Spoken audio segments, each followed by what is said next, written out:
சட்டத்தை மதிக்காத தமிழக அரசையும் இந்துக்களுக்கு எதிரான திமுகவின் போக்கையும் கண்டிப்பதாக இந்து முன்னணி மாநில தலைவர் காடேஸ்வரா சுப்பிரமணியம் தெரிவித்துள்ளார். இதுகுறித்து அவர் வெளியிட்டுள்ள அறிக்கையில், திருப்பரங்குன்றத்திலும் திண்டுக்கல் மண்டு கருப்பண்ணசாமி கோயிலிலும் கார்த்திகை தீபம் ஏற்ற உயர்நீதிமன்ற மதுரை அமர்வு உத்தரவிட்டும் அதனை தமிழக அரசும் காவல்துறை அதிகாரிகளும் மதுரை ஆட்சியரும் மதிக்கவில்லை என தெரிவித்துள்ளார். நீதிமன்ற தீர்ப்புக்கு எதிராகவும் இந்துக்களுக்கு எதிராகவும் 144 தடை உத்தரவு பிறப்பித்து அடக்குமுறையை கையாண்டு காவல்துறை கலவரத்தை தூண்டியதாகவும் குற்றம் சாட்டியுள்ளார்.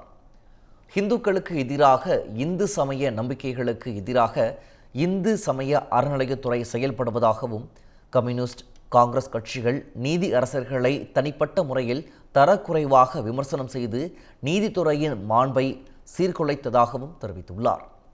திமுகவின் அழுத்தம் காரணமாக காவல்துறையினர் மக்களின் நம்பிக்கையை இழந்துவிட்டதாகவும், நீதிமன்ற கதவுகளை தட்டி நீதி பெற்றும் அதனை மதிக்காத ஆட்சியாளர்கள் மக்கள் சட்டத்தை கையில் எடுத்துவிடும் அபாயத்தை உணர வேண்டும் என கூறியுள்ளனர்.